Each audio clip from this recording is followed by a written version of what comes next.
오늘 아침 말씀은 요한계시록 14장 6절에서 13절 말씀까지입니다. 제가 6절, 7절 두 절만 읽겠습니다.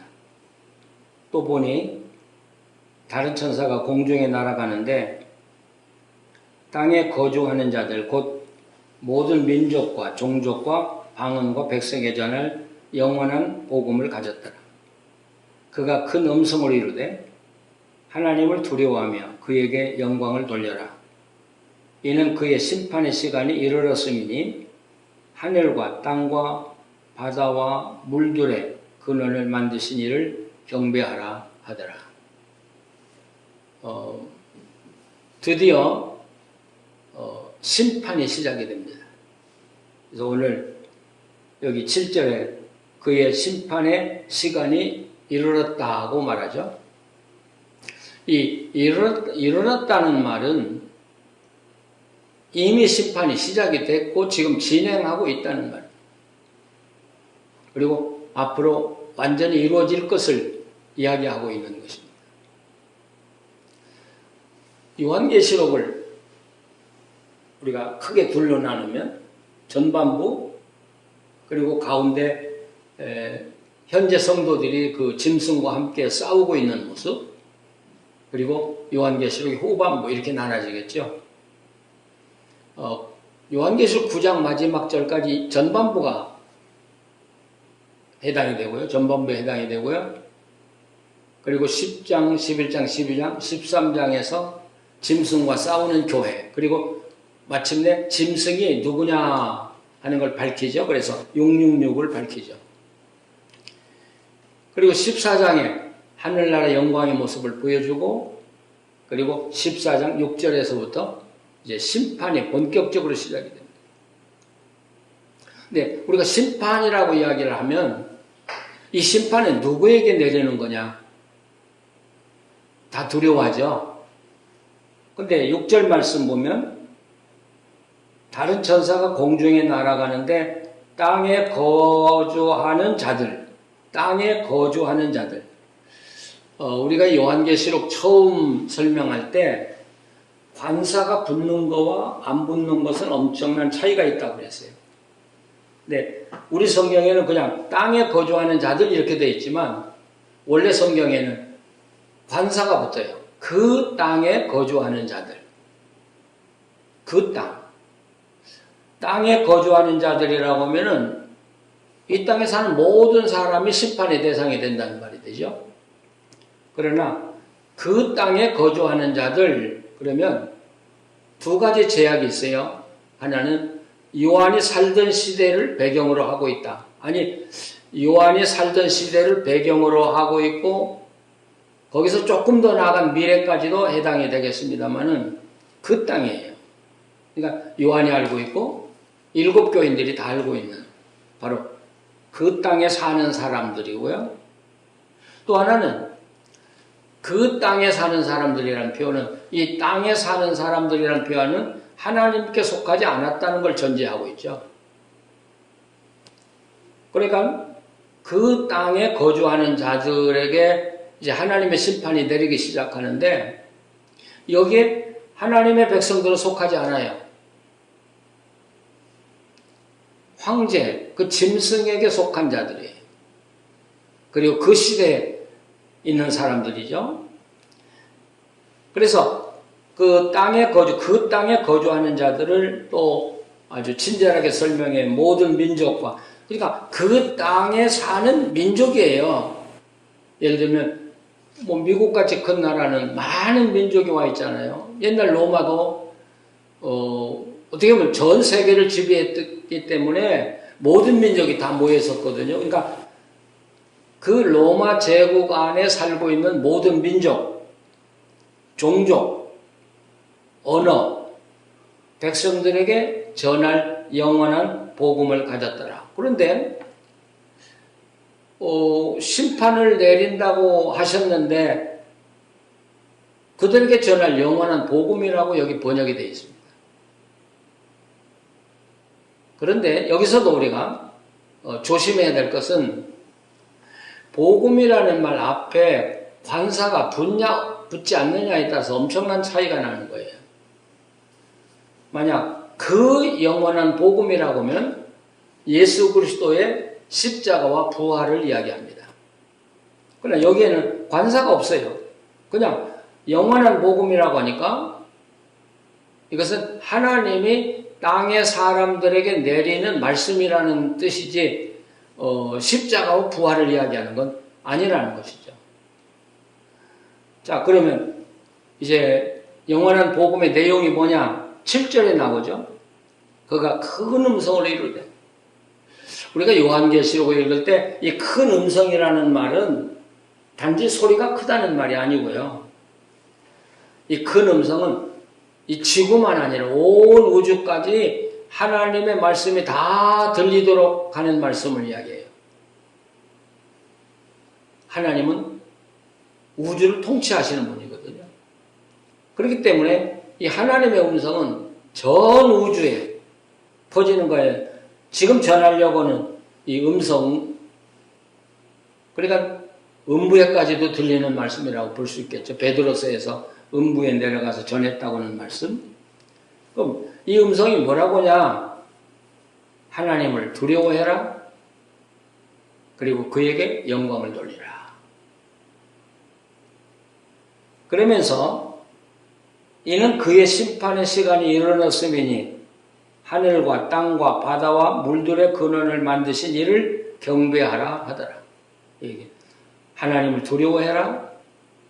하나님께 영광을 돌려라. 하나님을 경배하라. 심판이 이르렀다고 하는 이 소식이 하나님의 영원한 복음의 소식.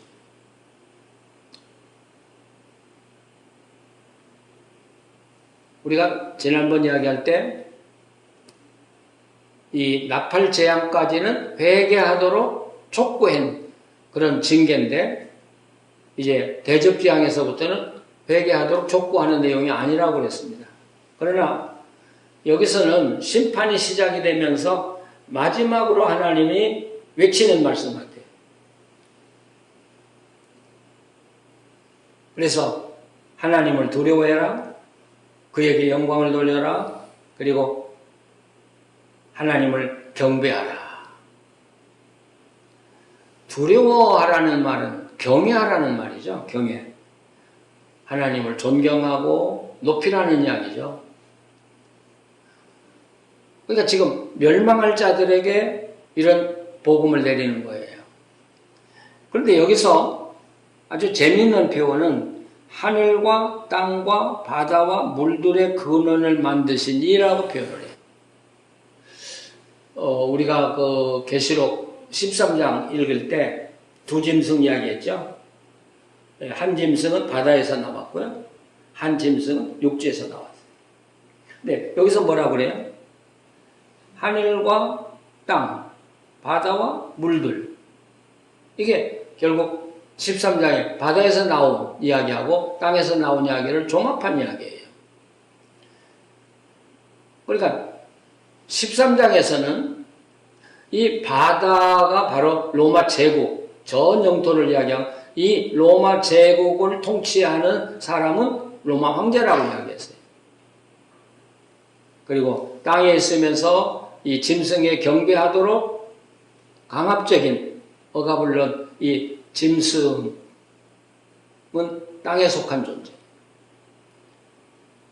그러니까 이 두 존재가 결국 로마 제국을 다 통치하고 있다는 이야기죠. 그런데 여기 성경에서는 아니, 하늘과 땅을 만드시니, 바다와 물의 근원을 만드신 그분이 하나님이라는 거예요.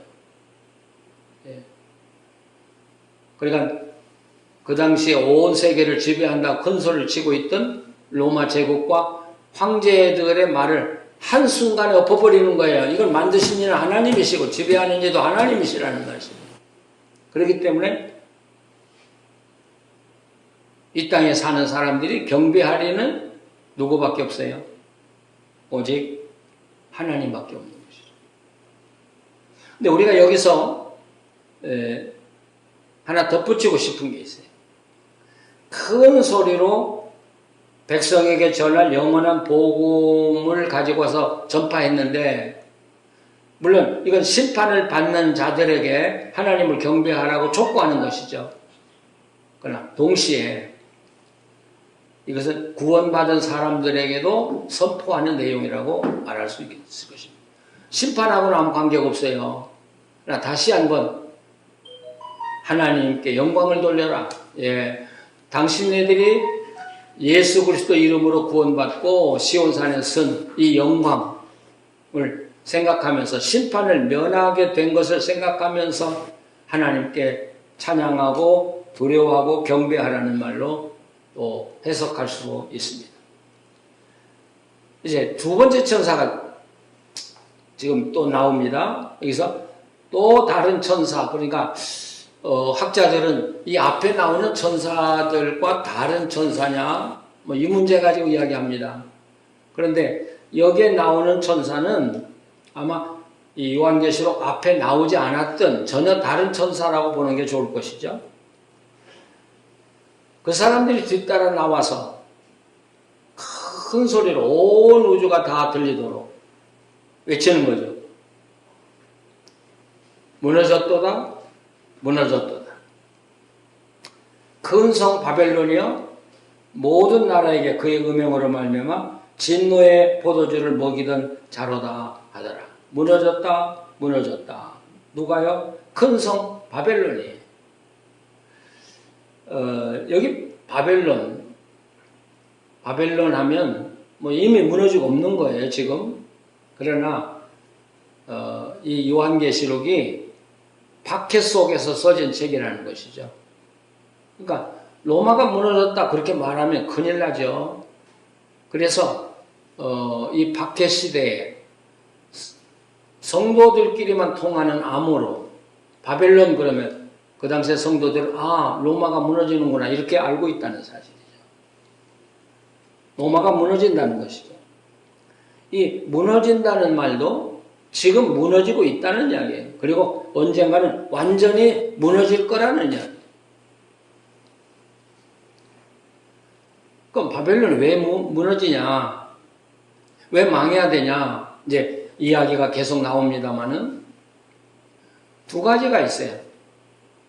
앞에서는 교회를 핍박하고 성도들을 핍박하고 죽이기까지 한, 살해한 죄 때문에 하나님이 이 나라에 책임을 묻겠다는 것입니다.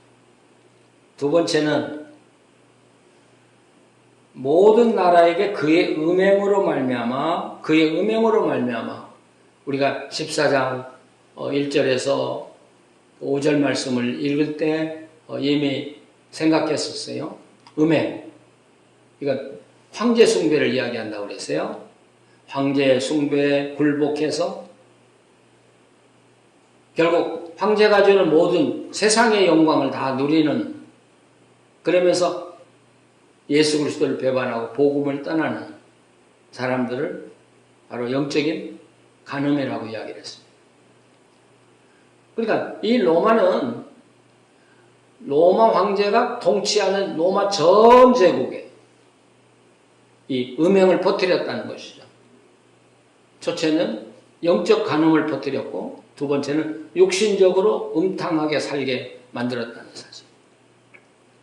여러분, 역사적으로 독재자는 이 향락과 음란한 생활을 조작합니다.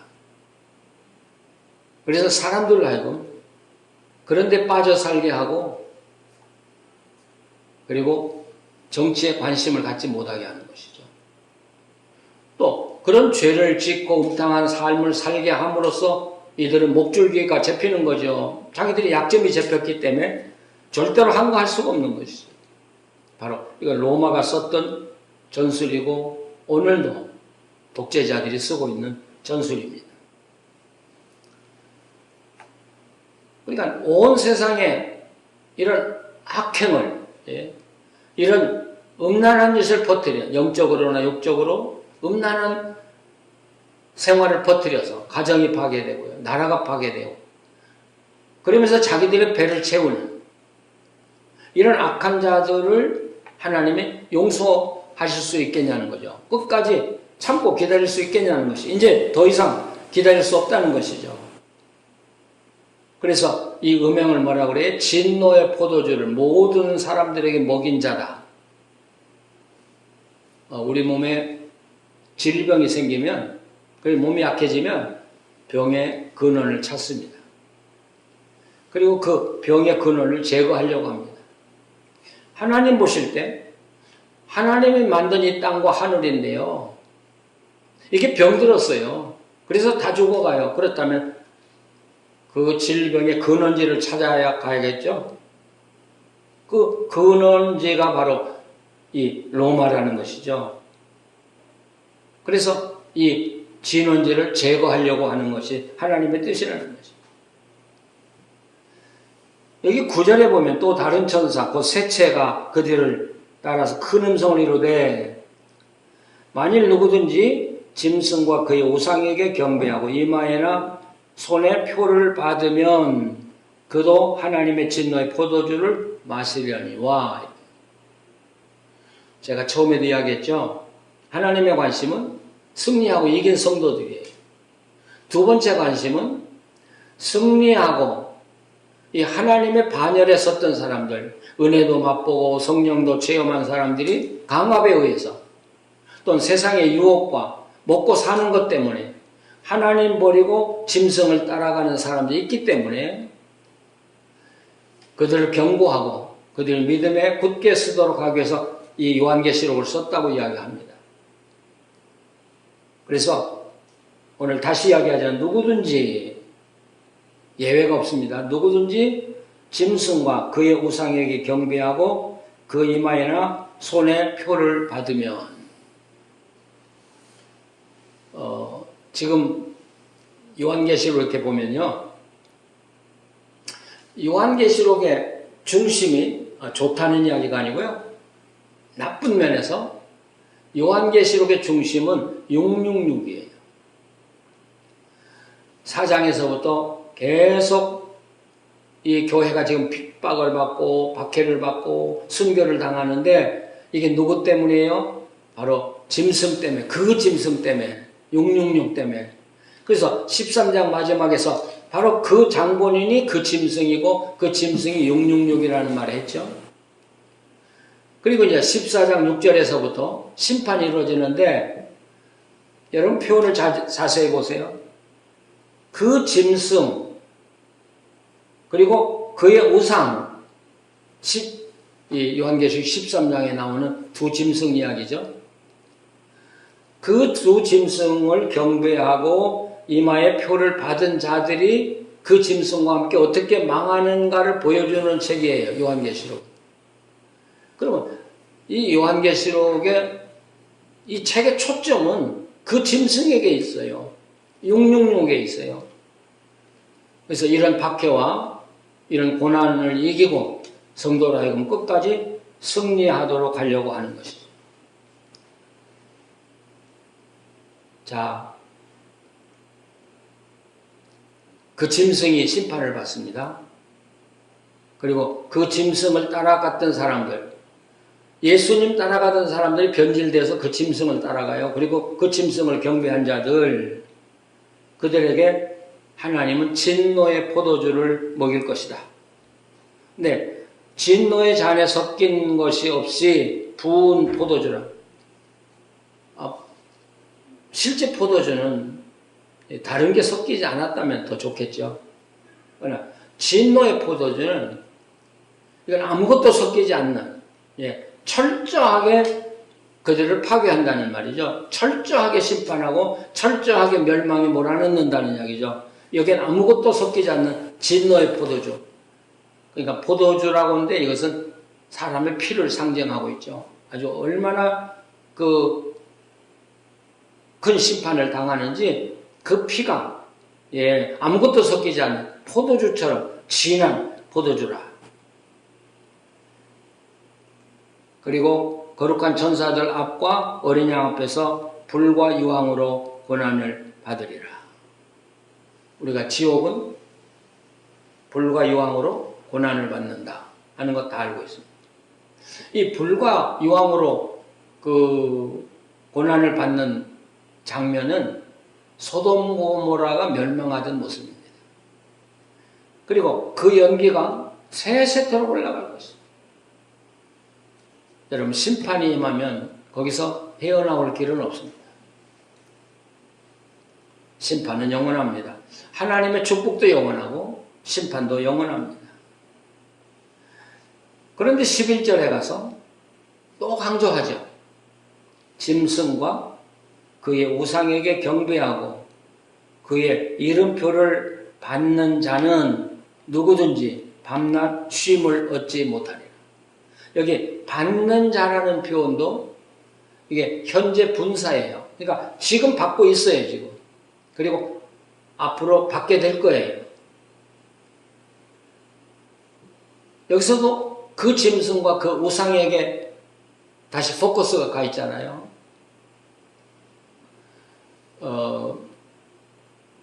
도미티안 황제는 주 81년부터 주 96년, 9월 18일인가요?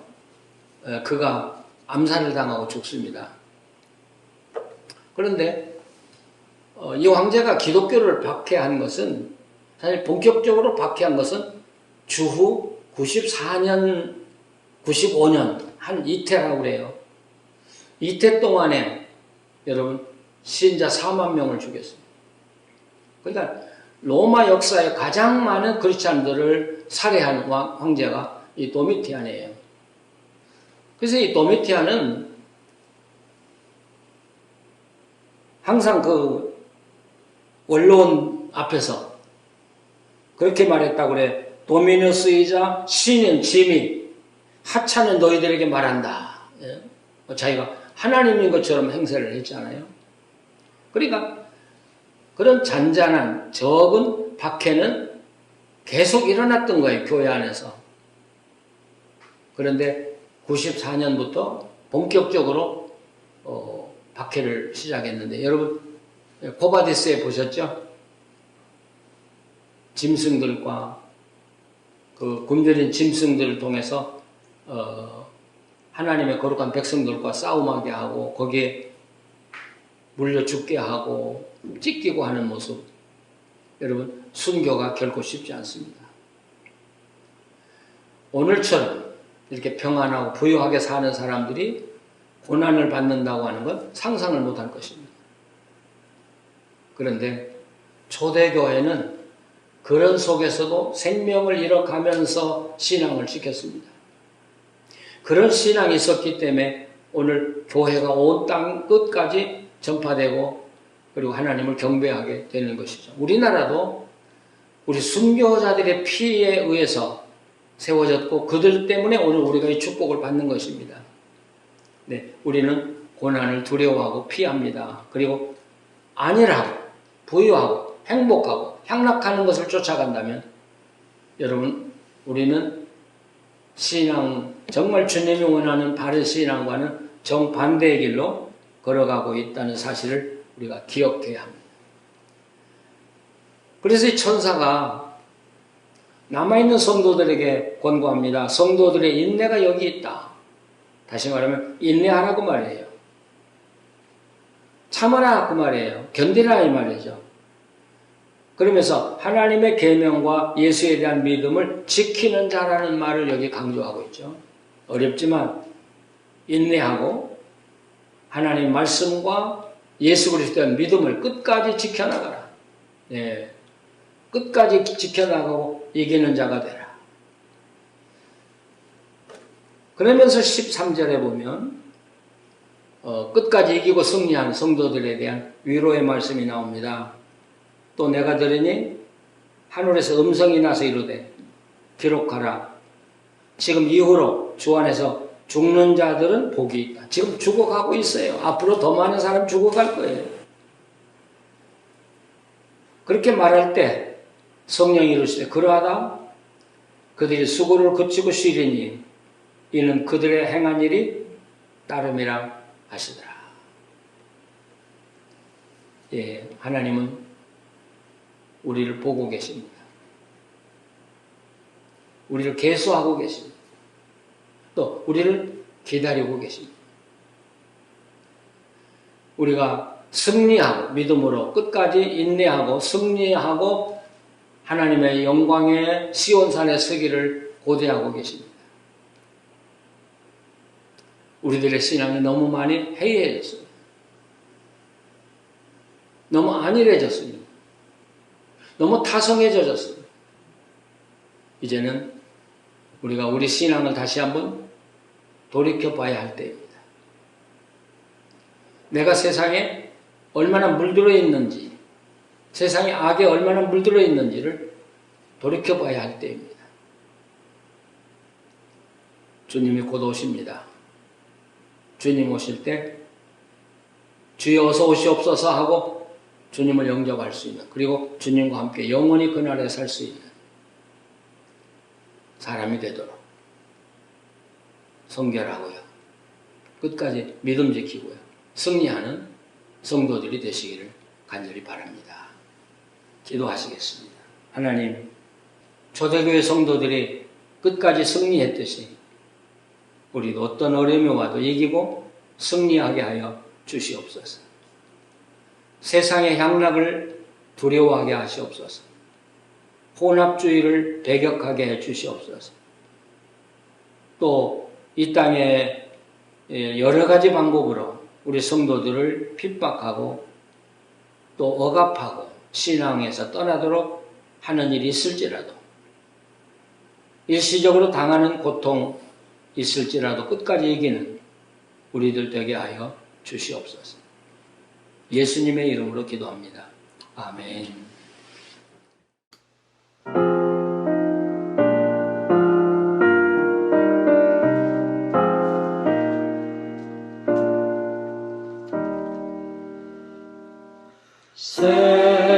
세상의 것들 신을 버리고 하나님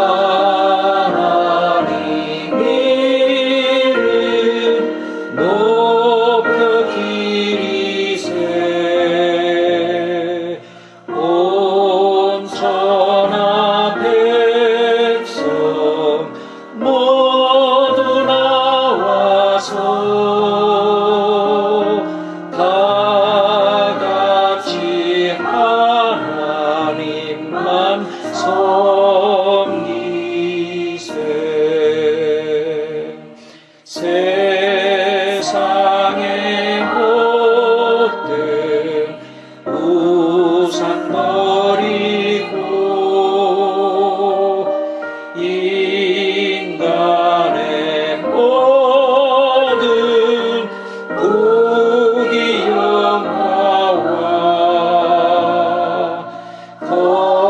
거짓과 불의 모두 버리고 온전히 하나님만 섬기세.